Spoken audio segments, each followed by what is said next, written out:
Bernardo Arévalo y Karina Herrera, binomio presidencial electo, reciben credenciales del Tribunal Supremo Electoral en un contexto de controversia electoral y desafíos políticos.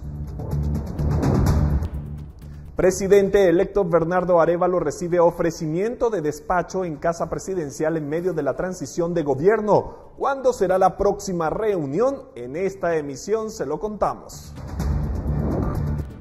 Vicesecretario de Estados Unidos aborda transición y democracia en Guatemala en reuniones clave con presidente y Organización de Estados Americanos.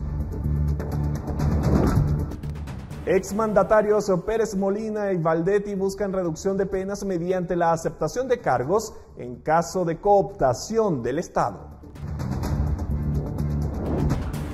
Alerta en Villahermosa, casa al borde de colapso. Se derrumba a orillas del río Pinula. Vecino captura la angustiante escena.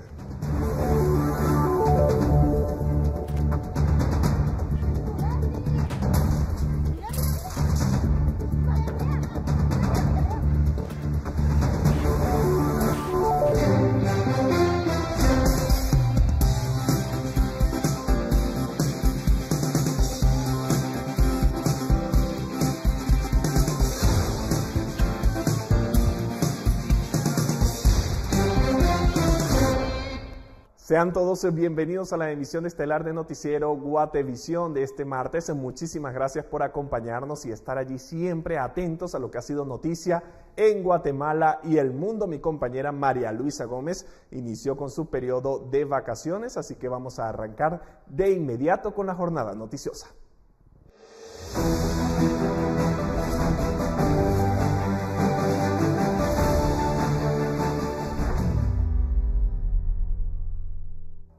Para empezar esta emisión le contamos que este martes Bernardo Arévalo y Karina Herrera, binomio presidencial electo, recibieron este día las credenciales por parte del Tribunal Supremo Electoral, con las cuales se les acredita como los gobernantes electos del país para asumir el próximo 14 de enero. Queremos, en este marco, agradecer al pueblo de Guatemala, no únicamente el haber confiado en nosotros con su voto, sino en el ejercicio de defensa del voto que se está llevando a cabo en todo el país. Con estas palabras, el presidente electo Bernardo Arévalo recibió junto con la vicepresidenta electa Karina Herrera las credenciales que los acreditan como el binomio ganador de las elecciones, con lo cual asumirán la presidencia del país el próximo 14 de enero. Los encargados de hacer la entrega fueron los magistrados del TSE, quienes aprovecharon también para referirse a las acciones que se han emprendido en contra del tribunal. En las últimas semanas, sabido de todos, hemos sido sometidos a un análisis exhaustivo entre la validación del proceso electoral y la atención de los desafíos que aún persisten. De ahí que destaca con precisión la necesidad de respetar el Estado de Derecho, la separación de poderes, la alternabilidad en el poder y los derechos civiles y políticos de todos los guatemaltecos. Sin embargo, el mismo presidente electo también aprovechó para destacar el trabajo del tribunal en medio de las acciones en contra del partido con el cual obtuvo la presidencia, el cual momentáneamente ha librado la suspensión provisional de su personalidad jurídica y el desconocimiento de su bancada en el Congreso. Recibo esta credencial con el agradecimiento a un Tribunal Supremo Electoral que no únicamente ha cumplido con las funciones que tiene establecidas constitucionalmente y que ha cumplido galantemente con estas funciones. En el contexto de quienes han puesto en duda los resultados electorales, los magistrados también se expresaron en torno al tema. Guatemala necesita madurez política, Guatemala necesita tolerancia, respeto y sobre todo que los ciudadanos guatemaltecos nos respetemos, nos apoyemos unos a los otros y logremos una mejor nación, una mejor Guatemala para todos. Según el cronograma de la convocatoria de elecciones, el proceso electoral finaliza el próximo 31 de octubre. Con imágenes de Elmer Vargas y Esvin García, informó para Noticiero Guatevisión Henry Montenegro. Y un día después de la primera reunión de transición del gobierno, el organismo ejecutivo ofreció una conferencia de prensa en la que hablaron de un ofrecimiento al presidente electo, la habilitación de un despacho en Casa Presidencial y en cada ministerio para la transición. El presidente electo habló sobre el tema y los detalles se los contamos a continuación. Un equipo del organismo ejecutivo encargado del proceso de transición con el presidente electo Bernardo Arévalo salió a brindar declaraciones sobre la primera reunión de este proceso cerca de un día después del encuentro que se llevó a cabo sin acceso a la prensa y bajo hermetismo. Según el ejecutivo, se hizo un ofrecimiento al gobierno entrante para que Arévalo tenga un despacho en Casa Presidencial, además de la habilitación de oficinas en los ministerios como parte de la transición. Acordó enviar por escrito las respuestas o la retroalimentación de esta metodología planteada, de las propuestas planteadas para su equipo de trabajo, entre las cuales se cuentan, por ejemplo, la habilitación de un despacho presidencial para el presidente electo Bernardo Arévalo en Casa Presidencial, esto desde ya. Sin embargo, el presidente electo en una conferencia de prensa se refirió al ofrecimiento de Yamatei. El Ejecutivo ha ofrecido abrir unas oficinas donde nosotros podamos despachar y no tenemos más que agradecer que se abran estas oficinas y en su momento pues veremos cómo distribuimos el tiempo en ellas. Según la programación, la próxima reunión será el 11 de septiembre, donde el Ejecutivo hará entrega al presidente electo de un programa con acceso a información administrativa de los ministerios, así como los portafolios de cada cartera. La transición se ha dividido en 3 partes, la cual comenzará con una etapa de reuniones, seguida de visitas al interior del país y concluirá con un espacio para plantear inquietudes. Con imágenes de Elmer Vargas y Esvin García, informó para Noticiero Guatevisión, Henry Montenegro. El vicesecretario de Estado de Estados Unidos se reunió este día con el presidente de la República, Alejandro Yamatei, y con el secretario general de la Organización de Estados Americanos, Luis Almagro. En ambas reuniones hablaron sobre el proceso de transición con el presidente electo, Bernardo Arévalo.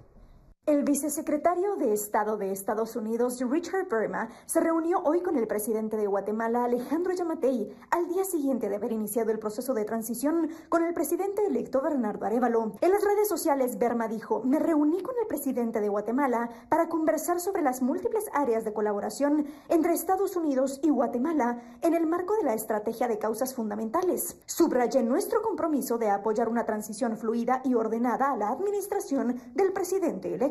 Esa no fue la única reunión, porque Burma conversó con el secretario general de la OEA, Luis Almagro, sobre la necesidad de una transición pacífica del poder en Guatemala. Añadió que Estados Unidos apoya al pueblo guatemalteco y a sus socios de la comunidad internacional en el rechazo a los intentos por socavar la democracia de Guatemala. Para Noticiero Guatevisión, Paula Osaeta. Mientras tanto, por segundo día consecutivo, las manifestaciones en Chichicastenango, en Quiché, continuaron, con varios vecinos exigiendo la renuncia de Consuelo Porras como fiscal general del Ministerio Público y de Rafael Curruchiche como fiscal de la FESI. Los vecinos integrados a las comunidades indígenas aliadas de Chichicastenango, Quiché, continuaron con la manifestación frente a la sede del Ministerio Público en ese municipio. Insisten en exigir la renuncia de Consuelo Porras y Rafael Curruchiche del Ministerio Público. Aseguraron que no se retirarán del lugar hasta que los funcionarios renuncien. Exigimos, por el bien de Guatemala, la renuncia inmediata de la fiscal general María Consuelo Porras Argueta y el fiscal especial contra la impunidad, José Rafael Curruchiche Cucul, por no cumplir con el juramento de fidelidad a la Constitución de la República de Guatemala, con el principio de objetividad de la función en el ejercicio del poder, de persecución penal y adecuación al ordenamiento jurídico. Mientras en el lejano municipio de Ixcán, pobladores llegaron hasta la sede del Ministerio Público y pidieron la renuncia de la fiscal general del Ministerio Público, sumándose a las manifestaciones que se han realizado en Quiché con el mismo propósito. Ya no queremos jueces ni fiscales corruptos que sean miembros de la mafia, mucho menos discriminadores y preponentes en la administración de justicia. Felicitaciones, pueblo de Guatemala, por tener esa valentía de decir hasta aquí a los ladrones, saqueadores, criminales, mentirosos, corruptos y de doble moral. Las manifestaciones podrían continuar mañana en el departamento. Para Noticiero Guatevisión reportó Héctor Cordero. Y a raíz de una denuncia interpuesta por la UNE ante el Ministerio Público en contra de los magistrados del Tribunal Supremo Electoral por supuesto fraude en las elecciones, el Juzgado Octavo del Ramo Penal remitió a la Corte Suprema de Justicia la solicitud del retiro de antejuicio por los delitos de abuso de autoridad e incumplimiento de deberes ante un supuesto fraude electoral. Según la denuncia de la UNE, en la que adjuntaron medios de prueba, los magistrados del TSE no cumplieron con su obligación de garantizar unas elecciones limpias y transparentes. Por su parte, el secretario general de la Organización de Estados Americanos, Luis Almagro, se reunió este martes con la presidenta de la Corte Suprema de Justicia, Silvia Patricia Valdés, y el Pleno de Magistrados para abordar retos y oportunidades que enfrenta el sistema de justicia guatemalteco, según se indicó en un comunicado. Almagro informó que la comitiva que lo acompaña tiene la responsabilidad de facilitar el proceso de transición de gobierno y que dicha reunión refuerza el compromiso del país con la promoción de un sistema de justicia sólido. Y hace minutos, la fiscal general del Ministerio Público brindó una conferencia de prensa en la cual calificó de antidemocráticos todos los señalamientos en contra del Ministerio Público ante el intento de un golpe de Estado. Vamos a escucharla. La función constitucional del Ministerio Público es investigar, por lo que una investigación jamás podría dar un golpe de Estado y menos cambiar los resultados del evento electoral. De ahí que estos señalamientos, además de ser falsos, son irresponsables y antidemocráticos, por lo que reitero, rechazamos cualquier señalamiento alejado de la función del Ministerio Público como un ente garante del Estado de Derecho, eminentemente técnico, que únicamente ha dado seguimiento a las denuncias presentadas por las víctimas de los delitos. El verano refrescante de Electoral presenta. Vamos a pasar a otro tema. El exmandatario Otto Pérez Molina y la ex vicepresidenta Roxana Valdetti buscarán que en el caso cooptación del Estado los condenen mediante la figura de aceptación de cargos. El expresidente Otto Pérez Molina buscará este miércoles que se le someta a la figura de aceptación de cargos en el caso cooptación del Estado, en el cual se investigó una estructura de la que el exmandatario y la exvicepresidenta Roxana Valdetti se beneficiaban mediante sobornos millonarios a cambio de otorgar más de 70 contratos a diversas empresas. A ambos se les señala de los delitos de lavado de dinero y cohecho pasivo. El expresidente fue condenado en 2022 a 16 años de cárcel al haber sido hallado culpable en el caso de defraudación aduanera La Línea, donde además fue multado con 8 millones de quetzales. Valdetti también buscará esta medida el 7 de septiembre. Actualmente la ex vicemandataria está cumpliendo 2 condenas de 15 y 16 años por 2 casos de fraude y corrupción en aduanas cometidos durante su administración y tiene pendiente una orden de extradición de Estados Unidos por supuestos vínculos con el narcotráfico. Según el artículo 6 de la Ley sobre los beneficios de aceptación de cargos, si el procesado acepta los cargos durante la audiencia de primera declaración o antes de que se dicte su auto de apertura a juicio, tendrá derecho a que las penas impuestas se le rebajen a la mitad. Por lo tanto, ambos exmandatarios podrían ser beneficiados con esta medida si se les otorga dicha figura. Para Noticiero Guatevisión, Fátima Herrera y Óscar García. Y continúan los procesos legales por casos de corrupción. Los implicados en el caso Hoy Comisiones Paralelas fueron absueltos esta tarde, luego de 3 años de haberse iniciado el debate. Detalles en la siguiente nota. Se absuelve a Eddie Giovanni Orellana Donis del delito de incumplimiento del deber de presentar declaración jurada patrimonial. 2. Se absuelve a Eddie Giovanni Orellana Donis del delito de cohecho pasivo. 3. Se absuelve a Clara Guadalupe López Villatoro del delito de cohecho activo. Se absuelve a Sergio Roberto López Villatoro del delito de cohecho activo. Por encontrarse los procesados con medida sustitutiva, se ordena la libertad inmediata sin ningún tipo de coerción. Sergio Roberto López Villatoro, alias el Rey del Tenis, su hermana Clara López Villatoro y el magistrado suspendido Eddie Orellana fueron absueltos este 5 de septiembre en el caso Comisiones Paralelas, pues no se logró comprobar que integraban una estructura que buscaba influir en el proceso de elección de las Cortes Nacionales. Según la investigación del Ministerio Público, López Villatoro se habría reunido con algunos diputados para influir en el voto y habría invertido casi 1 millón de quetzales en actos de campaña. Asimismo, el Rey del Tenis era acusado de haber sobornado al magistrado con un apartamento en la zona 14 capitalina. Sin embargo, a criterio del tribunal, integrado por Avelina Cruz, Eddie de León y Claudia Ordóñez, el Ministerio Público no presentó pruebas contundentes y comprobar su culpabilidad, y Orellana señaló que buscará recibir un resarcimiento. Sigo siendo magistrado, separado temporalmente del cargo, pero ahora tengo que ser reinstalado hasta que elijan nuevas cortes. Y claro, voy a meditar las acciones legales y el reclamo, ¿verdad? Es tan famoso las ONGs con su resarcimiento. A mí me han ocasionado no solo un daño moral, ¿verdad?, sino también un daño económico, un daño de salud.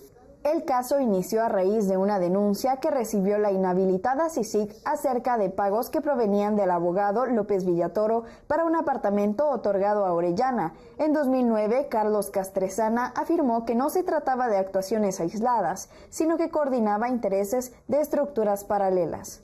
Con imágenes de Eric Ávila para Noticiero Guatevisión, Fátima Herrera.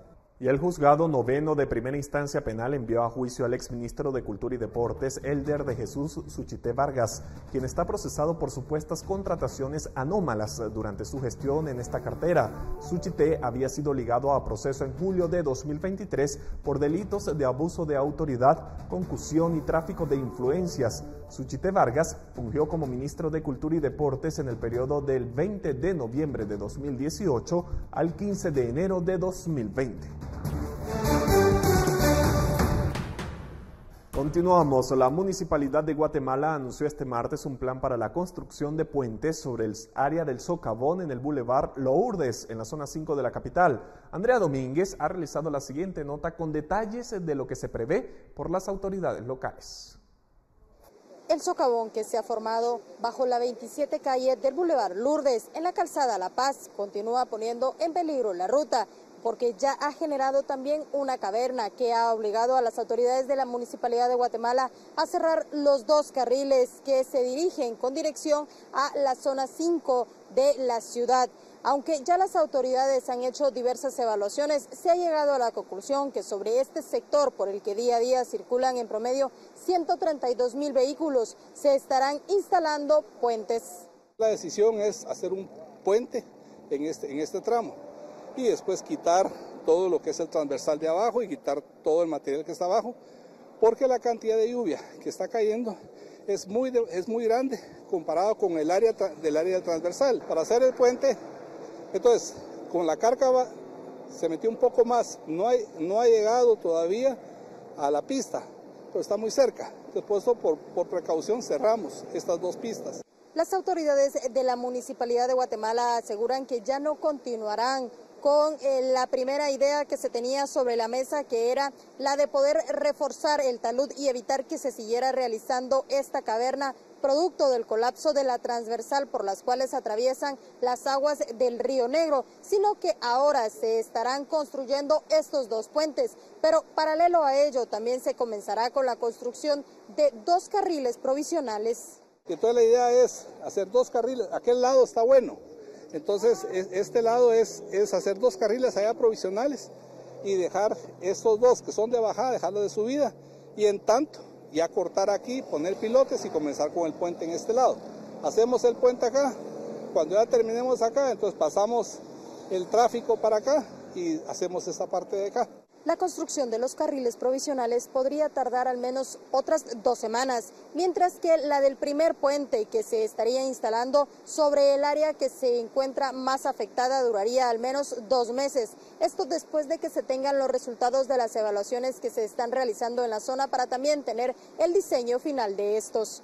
Con imágenes de María José Bonilla y Carlos Hernández Ovalle, reportó Andrea Domínguez. Y miren, en Villahermosa 1, en San Miguel Petapa, el peligro para las familias cuyas casas siguen cayendo al cauce del río Pinula se incrementó la tarde de este martes 5 de septiembre, ya que con las lluvias de las últimas horas, más casas colapsaron ante la cascada que se forma con la fuerza del agua. Los vecinos ven en medio del miedo cómo sus casas una a una siguen cayendo al río sin poder hacer nada. Aseguran que las autoridades municipales y gubernamentales los tienen en el olvido y pese a llevar varios días solicitando ayuda, esta no llega. Hay familias que incluso aseguran que con cada lluvia la tierra tiembla, mientras otros siguen durmiendo a la orilla de la calle y cuando comienza la lluvia que incrementa el caudal, salen a la calle buscando resguardar sus vidas, mientras otros ya han abandonado lo que por años fue el hogar de sus sueños y que ahora se ha tornado en una pesadilla. Hasta el momento 15 casas han colapsado y otras 9 están ya a la orilla del cauce. Sin embargo, se estima que son 120 familias las que en total están en riesgo en los sectores 2 y 4 de Villahermosa 1 en San Miguel Petapa. Ahora veremos un video captado por Fernanda Martínez, donde se observa cómo otra casa cae al río en medio de la impotencia de aquellos que señalan que ahora sigue su hogar.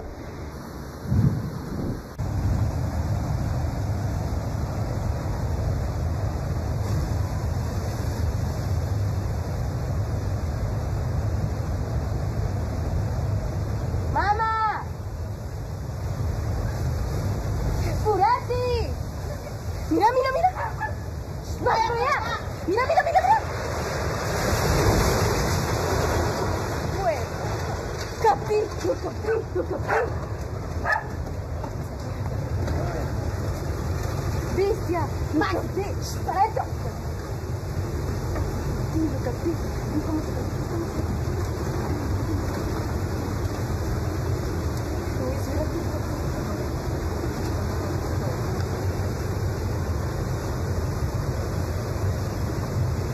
Pero no han dado a Fernanda.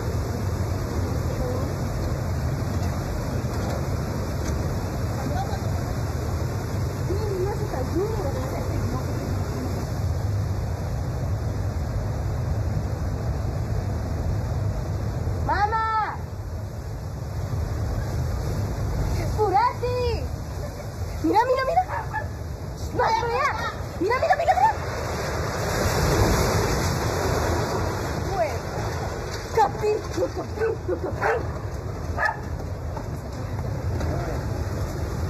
Bestia, más para eso.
Y a esta hora de la noche vamos a darle la bienvenida a nuestra compañera Paula Osaeta porque es momento de que hablemos de dinero. Paula, buenas noches. ¿Cómo están? Buenas noches, qué gusto saludarles. Hoy quiero contarles que una declaración ministerial conjunta para la adhesión de Guatemala al Tratado de Libre Comercio establecido entre la República de Corea y los países de Centroamérica fue firmada por las autoridades de economía de ambos países. Con esta firma se anuncia de forma oficial que concluyeron las negociaciones entre ambos países y Centroamérica y se comprometen a continuar realizando las gestiones que correspondan para alcanzar la incorporación de Guatemala al TLC vigente. Las autoridades de ambos países países reconocieron que el tratado jugará un papel importante en la promoción del comercio y la inversión, que al mismo tiempo fortalecerá las relaciones económicas existentes entre ambos países, mejorando los lazos de cooperación y complementariedad económica entre las partes. Datos de la entidad refieren que en el 2022 Guatemala exportó mercancías por un valor de $163 millones a Corea e importó 390 millones desde ese mercado. Y en otros temas quiero contarle que para cualquier persona la salud mental debería ser primordial y en la vida profesional podría ayudar a un líder o a cualquier empleado a ser más productivo y a tener una relación más sana con los demás. Hoy platiqué con Bárbara Oakley, experta en temas de salud mental y enseñanza, quien nos dijo cómo podemos identificar a una persona que necesita ayuda y cómo podemos cuidar de nuestra salud mental. Escuchemos. La salud mental es un factor sumamente importante para quien dirige una empresa, pues son personas que se caracterizan por tener muchas ideas y temas en mente que deben atender. Asimismo, suelen ocupar la mayor parte de su día con el trabajo, y el primer factor que afecta a la salud mental es no tener tiempo con la familia. Hay que recordar que la familia es muy importante y aunque estemos abrumados con trabajo, siempre hay que hacer tiempo para la familia, porque en el largo plazo la satisfacción que tenemos personalmente y profesionalmente importan, las dos cosas, lo personal y lo profesional. Decirlo es fácil, pero ¿cómo se puede lograr tener ese deseado equilibrio que nos mantendrá con una buena salud mental? Bárbara Oakley, educadora y autora de bestsellers, recomienda seguir la técnica Pomodoro, que consiste en trabajar sin distracciones por 25 minutos y al terminar puede tomar 5 minutos de relajación y al final del día podrá tomar tiempo para compartir con la familia. Pero antes de poner en marcha esta técnica, tenemos que saber cómo identificar a esa persona que necesita ayuda. Realmente nunca se puede identificar si alguien es un buen líder o una buena persona solamente hablándoles, porque pueden ser tan buenos hablando que engañan a las personas. Solo se puede identificar escuchando lo que otros dicen de esas personas que estamos evaluando. Por ejemplo, ahí uno puede escuchar que nos dicen, esta persona nunca escucha otras ideas que no sean de él o de ella. Oakley cree que un empleado o líder que no tiene salud mental es una persona que solo se centrará en sus ideas y creerá que es lo único que se debe hacer. Alerta a las empresas a elegir buenos líderes que crezcan y que hagan crecer a sus equipos y por ende a la empresa. Y hoy en Hablemos de Dinero vamos a tocar el tema del liderazgo y sobre 3 lecciones que sé que le van a servir. Contrate tomando en cuenta la inteligencia emocional, que es el atributo número 1 que determina si alguien puede trabajar de manera efectiva, bajo presión y que sugerirá ideas que podrían funcionar en la empresa. Establezca metas y objetivos claros. Los líderes modernos deben replantearse cómo evalúa a los miembros del equipo. En lugar de pensar en la productividad en términos de horas trabajadas, piense en la producción en términos de contribuciones. ¿Qué debería estar entregando un empleado? ¿Qué indicadores clave de rendimiento debe considerar por sí mismo? ¿Cuál es la contribución esperada de su rol? Usa la tecnología, pero con prudencia. Se necesitan de 15 a 20 minutos para entrar al estado de flujo, lo que significa que cada vez que nos interrumpen, nos lleva ese tiempo volver a alcanzar el nivel de productividad en el que nos encontrábamos justo antes de la interrupción. Espero que tome estas lecciones en cuenta y que las utilice en su trabajo. Nos vemos mañana con más información. Buenas noches. Buenas noches para ti también, Paula, y continuamos con más información en materia económica porque la Superintendencia de Administración Tributaria firmó un convenio de intercambio de información con empresas que prestan el servicio de courier. La idea es reducir los tiempos de despacho y facilitar el cumplimiento de las obligaciones tributarias.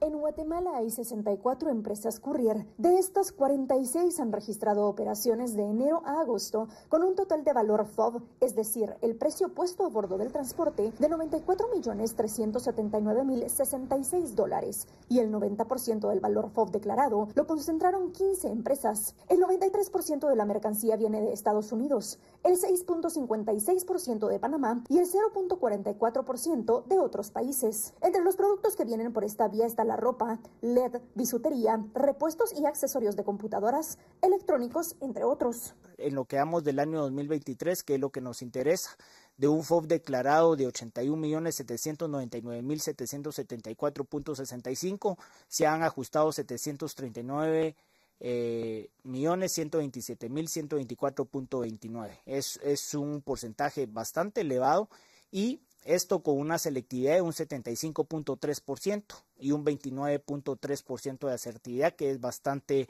elevado. La Superintendencia de Administración Tributaria junto a la Intendencia de Aduanas han identificado algunas tipologías para courier como mercancía no declarada, propiedad intelectual, incumplimiento de normativa, falsificación de documentos e incorrecta clasificación. Para disminuir esto, hoy 11 empresas courier que concentran el 66% en valor FOB firmaron un convenio de intercambio de información con la SAT. ¿Qué beneficios vamos a tener con este convenio? Reducir los tiempos de despacho. Es uno de los indicadores principales de nuestro plan estratégico institucional. La disminución progresiva en la selectividad. Vemos las cifras que presentamos hoy. Parte del objetivo es poderlas disminuir. Esto como parte de ese trabajo conjunto que se tiene, y algo que se va a estar verificando constantemente es el buen cumplimiento tributario. La Intendencia de Fiscalización informó que ha finalizado 8 auditorías a empresas que realizan operaciones comerciales tipo courier sin estar habilitadas por la SAT, con un efecto impositivo de 5.845.000 quetzales. Y actualmente están en investigación 8 empresas que ofrecen servicios courier sin estar habilitadas ante la SAT. Para Noticiero Guatevisión, Paula Osaeta.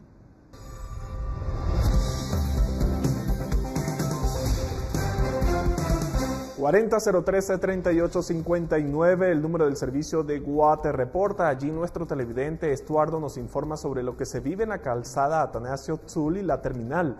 Reporta que los vendedores se llevan meses obstruyendo esas áreas, colocando sobre la banqueta y parte de las calles costales de verduras y granos. Pide a las autoridades tomar cartas en el asunto, ya que esto pone en peligro la vida de las personas que transitan por esa área. Las personas deben bajarse de la banqueta y caminar por la calle, corriendo peligro de sufrir un accidente. Esto fue reportado por nuestro televidente Estuardo.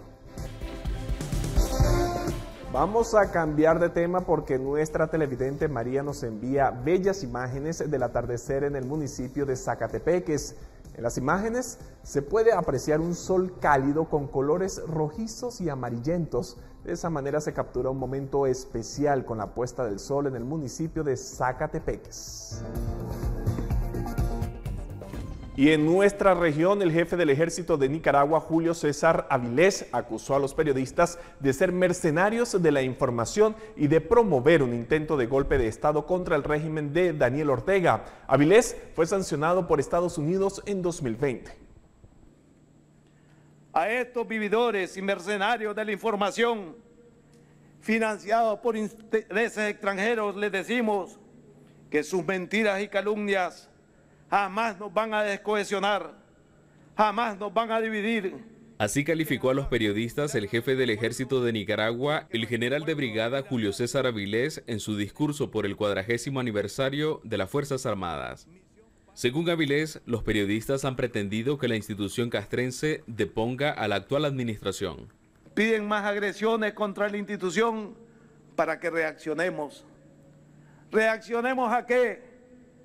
A dar un golpe de Estado al gobierno legítimamente constituido, como han pretendido desde el 2018. Ante esas pretensiones, nuestra respuesta es firme y clara: ¡jamás lo haremos! A inicios de septiembre, el diario digital Confidencial publicó un reportaje sobre la sumisión del ejército al partido oficialista Frente Sandinista. ¿Por qué ataca a los periodistas? Porque han documentado casos de ejecuciones extrajudiciales en zonas rurales, porque los periodistas han revelado la complicidad del ejército con grupos paramilitares a quienes no desarmó, y también sobre cómo se han enriquecido y cómo la dictadura ha premiado su lealtad. Organizaciones de periodistas han rechazado los señalamientos del jefe del ejército. El discurso de odio del jefe del ejército demuestra que al poder le sigue incomodando nuestro trabajo como periodistas. Los periodistas jamás hemos promovido un golpe de Estado contra el régimen, simplemente hemos hecho nuestro trabajo de informar. En mayo de 2020, el general Julio César Avilés fue sancionado por Estados Unidos por supuestamente apoyar a los grupos paramilitares que reprimieron las manifestaciones contra el gobierno. Donaldo Hernández, Voz de América.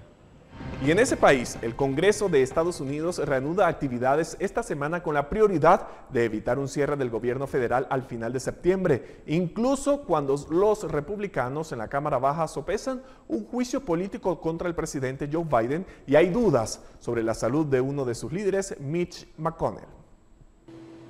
En un Congreso dividido, los legisladores regresaron al Capitolio y necesitan evitar un cierre de gobierno. Los fondos terminan el 30 de septiembre cuando acaba el año fiscal y hay poco tiempo para negociar porque solo el Senado está en sesión y la Cámara volverá solamente la próxima semana. Si cerramos, todo el gobierno cierra. Las investigaciones, todo lo demás, perjudica al público estadounidense. Una medida de financiación a corto plazo para mantener abierto el gobierno está sobre la mesa, pero los líderes republicanos enfrentan resistencia dentro de sus propias filas, con los conservadores que abrazan la idea de un cierre si no obtienen cortes presupuestarios. No debería haber una razón para cerrar el gobierno. Creemos que el Congreso debe hacer su trabajo. Es su trabajo. Las negociaciones bipartidistas siguen adelante y en ellas ha siempre jugado un papel clave Mitch McConnell, líder republicano del Senado. Sin embargo, ahora preocupa su salud después de 2 recientes episodios de parálisis temporal mientras hablaba en público. El médico del Congreso garantizó este martes que McConnell está bien después de amplias evaluaciones médicas. No hay evidencia de que usted tenga un trastorno convulsivo o que haya experimentado un derrame cerebral, una isquemia o un trastorno del movimiento como la enfermedad de Parkinson. No se recomiendan cambios en los protocolos de tratamiento mientras continúa recuperándose de su caída de marzo de 2023. En medio de una posible amenaza de cierre del gobierno, los republicanos de la Cámara de Representantes consideran si seguir adelante con una investigación de juicio político contra el presidente Joe Biden y los negocios de su hijo, Hunter Biden. Hasta ahora las investigaciones no han producido pruebas de que el presidente Biden haya tomado medidas oficiales en nombre de su hijo o de sus socios comerciales. Kevin McCarthy, líder republicano en la Cámara de Representantes, ha calificado el juicio político como un paso natural tras las investigaciones. Empero McCarthy no parece tener los votos para ir adelante con varios moderados de su partido que se oponen. Jacopo Luzzi, Voz de América, Capitolio, Washington. Y así llegamos al final de la emisión estelar de Noticiero Guatevisión. Muchísimas gracias por acompañarnos durante esta jornada informativa. La cita es para que continúe con nosotros en la señal de Guatevisión o mantenerse informado en las plataformas digitales. Soy Alberto Toro Bielme y ha sido un gusto acompañarles. Buenas noches.